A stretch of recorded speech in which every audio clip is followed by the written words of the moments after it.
En dan baie belangrik wanneer jy bid vir jou finansies, moenie in die algemeen bid nie.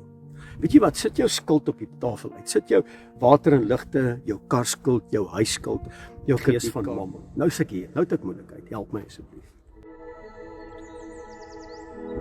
Dis koffietyd by die rots, saam met my Frik Weideman.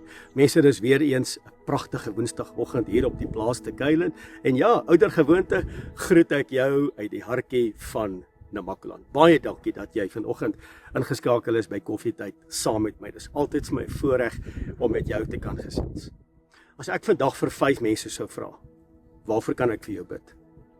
Gaan 3 uit die 5 mense vir my sê, Frik, bid vir my finansies. Ek gaan deur 'n moeilike finansiële situasie. 3 uit 5 mense gaan sê, bid vir my finansies. Nou wil ek vandag by koffietyd vir jou sê, geld is nie noodwendig die belangrikste in hierdie lewe nie. Maar geld raak die dinge aan wat belangrik is om te kan lewe. En nou kom die vraag by koffietyd, maar hoe bid ek vir my finansies? Hoe bid ek vir meer geld? Want dis wat baie mense wil hê. Hoe bid ek vir my finansies? Wat is die regte gebed? Nou, nommer 1, wat jy jouself die vraag moet afvra. Wat is my motief? Hoekom wil ek meer geld hê? Hoekom wil ek meer hê as wat ek huidiglik het? Dis die eerste vraag, want dit bepaal my hartsgesindheid, dit bepaal my motief. En Jakobus 4 vers 3 kom duidelik met 'n waarskuwing. Hy sê, mense, wanneer jy verkeerd bid met 'n verkeerde motief, sal die hemele stil wees. Want as jy meer geld wil hê om meer te spandeer en om ander te wys dat jy is flashy en jy het dit bereik of jy dat bereik, amper half die Nebukadneser syndroom, nê? Dan gaan hemel stil wees en hy gaan jou nie beantwoord nie, want dis vir die woord my leer. Gaan toets jouself voordat ek en jy bid vir ons finansies. Vra jouself, hoekom wil ek meer hê? Hoekom is ek nie tevrede met dit wat ek het nie? Of wil ek vergelykend optree omdat hulle meer het of hulle dalk beter is wat ek het?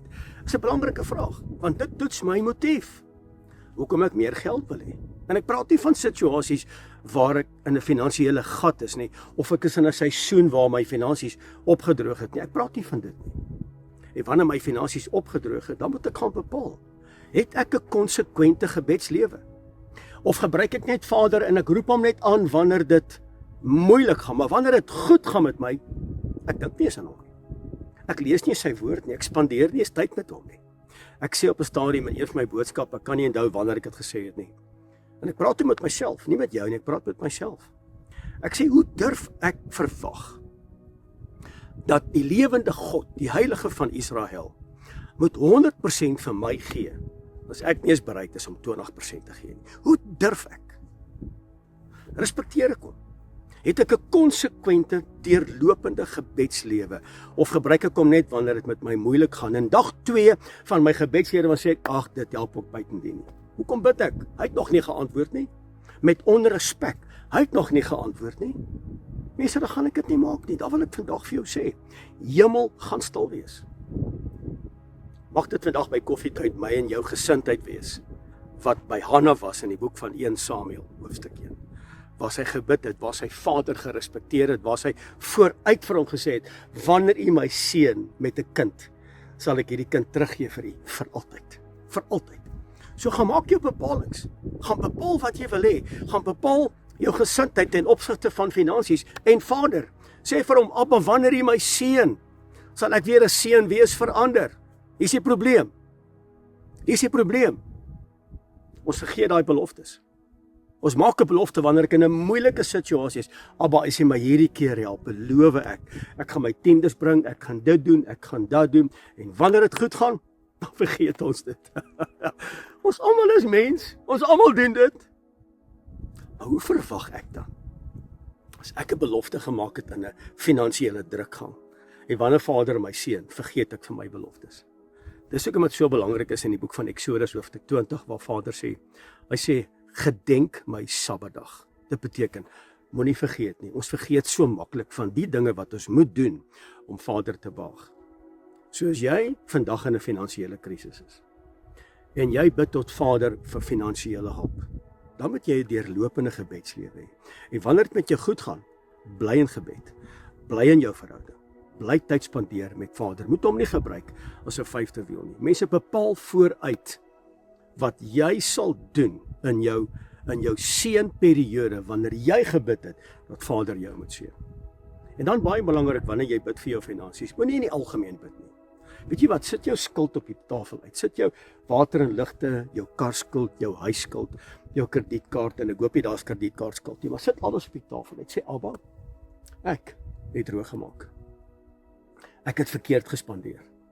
Ek het impulsief aangekoop. Ek het verkeerd opgetree. Die fout lê by my, nie by my vrou nie, nie by my man nie by my ouers nie, dit lê by my. Die fout lê by my. Abba, hier's my probleem. Ek het gesondig teenoor U. Ek het gewandel in die gees van Mammon. Nou is ek hier, nou het ek moeilikheid. Help my asseblief.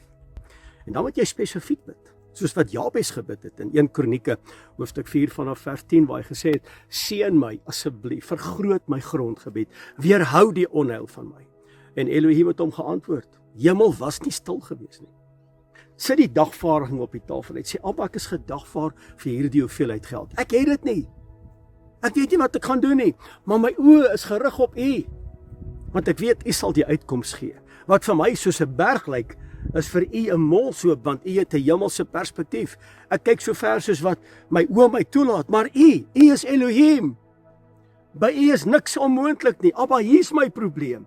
En ek maak 'n onderneming aan U dat ek elke dag sal opdaag in gehoorsaamheid om tyd met U te spandeer, om U te loof en te prys vir dit wat ek het. Stop om te huiwer. Stop om te huiwer in jou gebedstyd. Kom met vrymoedigheid na Vader toe, sê Abba, dankie, ek kom na U toe in die naam van Meester Yeshua. Abba, hier is die probleem. Nie U nie, hier is die probleem. Hier, binnekant. Ek is die grootste probleem wat my finansies saboteer. Kom met vrymoedigheid.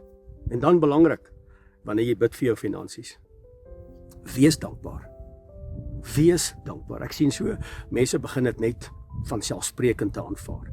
Wees dankbaar wat jy het. Lukas 16 vers 10. As jy getrou is aan die klein, sal ek jou aanstel oor die groot.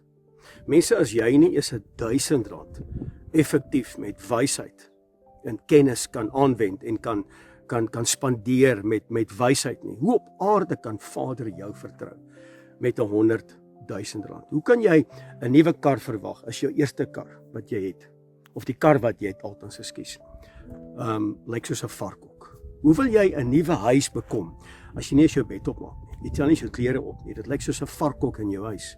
Buite lyk jy mooi, maar jou huis lyk soos 'n varkhok, want nou bid jy vir 'n nuwe huis, dat jy net in 'n ordentlike buurt kan bly, of in 'n ordentlike huis kan bly. Maar die huidige huis lyk soos 'n varkhok. Hoe kan Vader jou daarmee vertrou? Maak seker in jou gebedslewe dat jy hierdie goed aanspreek, dat Vader kan sien. Jy kyk so 'n bietjie verder en jy wil transformeer, jy wil verander. Voordat jy bid vir finansies, vra jouself, nommer 1, is ek getrou? Is ek getrou in dit wat die woord van my verwag ten opsigte van my finansies? Is ek getrou? Nommer 2, wat is my motiewe? Hoekom wil ek meer geld hê? Nommer 3, is ek dankbaar vir dit wat ek het? Of is my mond dik oor dit wat ek nie het nie? Is ek regtig dankbaar vir dit wat ek het? En dan nommer 4, wees 'n persoon wat Elohim deurentyd eer en respekteer in terme van 'n verhouding en jou gebedslewe met hom. En mense, dis met kortliks, mense, daar's vele meer wat ek met jou kan hanteer. My tyd het uitgeloop hier by koffietyd. Dit was lekker om met jou te gesels. Dankie dat jy vanmôre ingeskakel is. En weet jy wat, kom ons bid vir mekaar. Ons bid vir mekaar se finansies, want ek wil nou vir jou sê, daar's 'n liedjie wat sing On Top of the Mountain. Dit gaan goed met almal wanneer daar geld in die bank is, maar Boeta, hoor gaan vandag, as daai geld leeggeloop het, dan val die geloof ook uit. Dis ongelukkig so. Dis die waarheid, maar dis ongelukkig so. Baie vrede, baie seën vir julle. Dankie dat julle saam met my 'n koppie koffie gedrink het hier by die rots op die plaas te kuilen. En mag die vrede van Skepper God met elkeen wees. Tot 'n volgende keer. Shalom.